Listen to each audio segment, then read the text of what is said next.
Can you believe some people are paying upwards of $2,000 for a brand new car as a car payment? Let's get into this video of why these car payments are so high. And are people just over exaggerating on what their lifestyle should be just to impress people with these cars? Let's get into it. Car payments have reached record highs in recent years, and Americans are feeling the pinch. The average payment on a new vehicle rose 40% between April 2019 and April 2024. Some people will look at this and they will say, are you kidding me? I mean, that's basically a house payment for a lot of people. You know, we always had this idea that a new vehicle was something that was attainable for every American. Well, clearly we've moved away from that premise. So we all know the prices of everything has gone up, but for car notes to go up over $200 in the past couple of years is insane. They even made the mention of some car notes are as expensive as a house payment. You might be able to get a small studio apartment in Georgia, in Atlanta, in Douglasville, maybe from $700 to $1,200. Are you willing to spend 80% of your rent or mortgage on a car note? Is it that serious? The good news, payments have dropped a bit and are expected to fall further. We've reached a peak. $30 is not enough. However you want to say it, the affordability issue is going to get better. The relief may only be short-lived. Longer term, industry insiders have serious questions about the direction the auto market is headed in. Vehicles were growing more expensive prior to the pandemic, as automakers shifted away from pumping out cars for the mainstream toward a strategy of selling fewer, pricier vehicles that pulled in more profits. Many in the industry say that might be here to stay, meaning a lot of ordinary Americans will be locked out. Here are a few numbers that illustrate how tough it has become. Just 10 years ago, car payments were nearly half of what they are today. The average is $760 a month right now. Quite a few customers pay more than that. A near record number are paying over $1,000 a month. Bro, $760. If my car note was $760, I wouldn't have the car note. In my mind, if I can afford a $700 car payment, I'm just going to put a big down payment on that car and then the next year just buy the car outright in cash. Because what do I look like spending $700 to $1,200 for a car note? That's insane. It just gets you from point A to point B. If you can't afford it in cash, why you spend all that money just on that car? I mean, it doesn't make any sense to me. Than have been for 4 straight quarters. The idea of you're going to pay, $700-800 a month for the next 6 years. Crazy. It just sounds crazy for a depreciating asset. It is almost like borderline disturbing how acclimated everyone has gotten to the idea that, you know what, I've got 700, I've got 1,000, I've got all these dollar figures that other people will say, hey, that's my rent. Hey, that's my mortgage from 10 years ago. So payments are high, and it's not just because of inflation. Car payments rose twice as much as overall inflation from 2019 to 2024. Dang, 40%. Two things drove this: high prices and high interest rates. High prices hit the used vehicle market first, where dealers can pretty much charge whatever they can get for a car. But soon they made their way into the new car market, which was hit by a severe shortage of new vehicles and parts. As manufacturing shut down around the world during the COVID pandemic, shortages popped up everywhere. First of cars in 2020, then of parts like semiconductors in 2021 and 2022. With supply so tight and demand so high, dealers and automakers didn't need to offer any incentives. Charging at or above MSRP was absolutely common. Anyone who bought a car pretty much at any point in the last 4 years paid historically high prices. Those same expensive vehicles, though, live in the segments that today are experiencing the greatest amount of depreciation. So you might have somebody who really scored 2 years ago. They went to a dealership, they got a fantastic vehicle, good price, but now they've come back and they didn't realize that the rest of the market has evolved.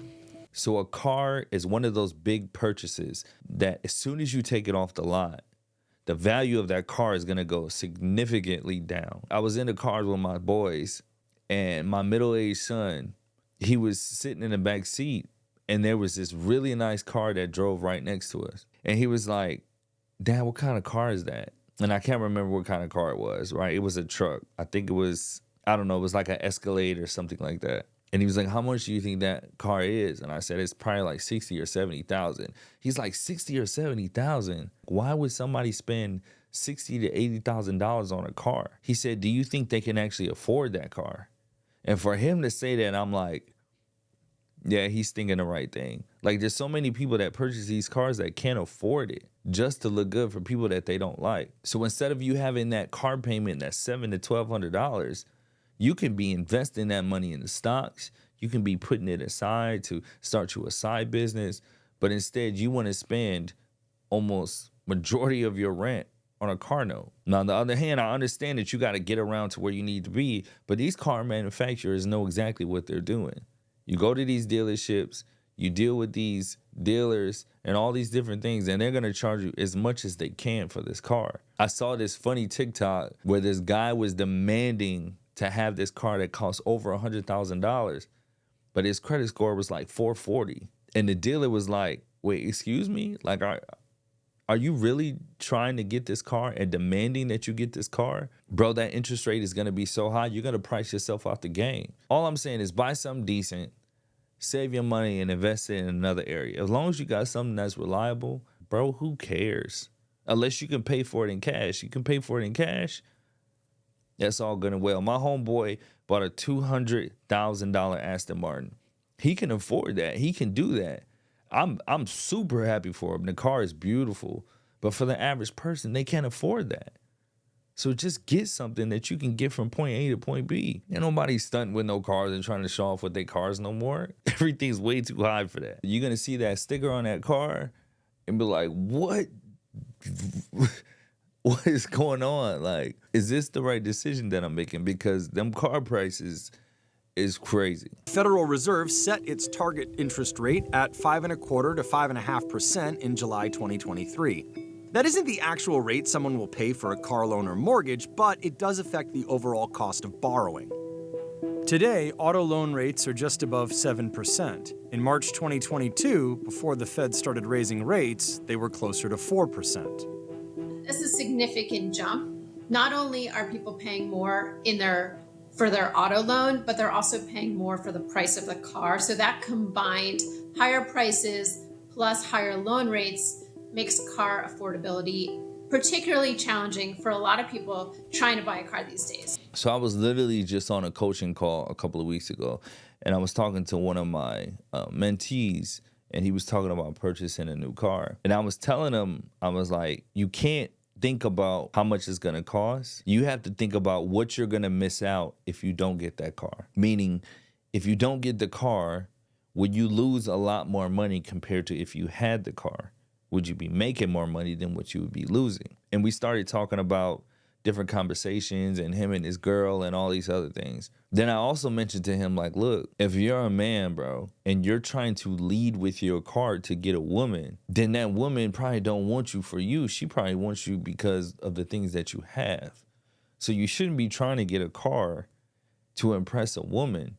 You should be trying to get a car for your basic necessities, get you back and forth to work, to run your business, to live life. Not getting a car to impress a girl or try to get women.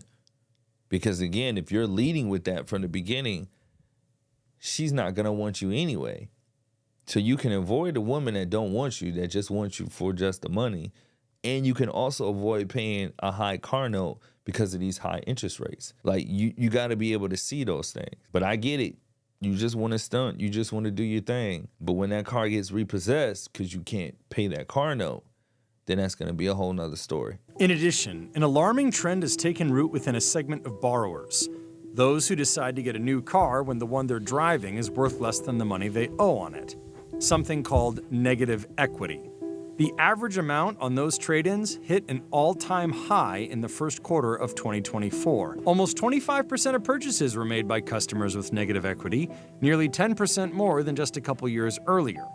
Rolling that negative equity into a new loan comes with bigger payments at higher interest rates over longer terms. Involving negative equity have only gotten more expensive over time. What makes it worse, though, is you probably got a decent loan 2 or 3 years ago, right? So if you do have negative equity and you roll into the next payment, it's not like you're even getting more favorable terms.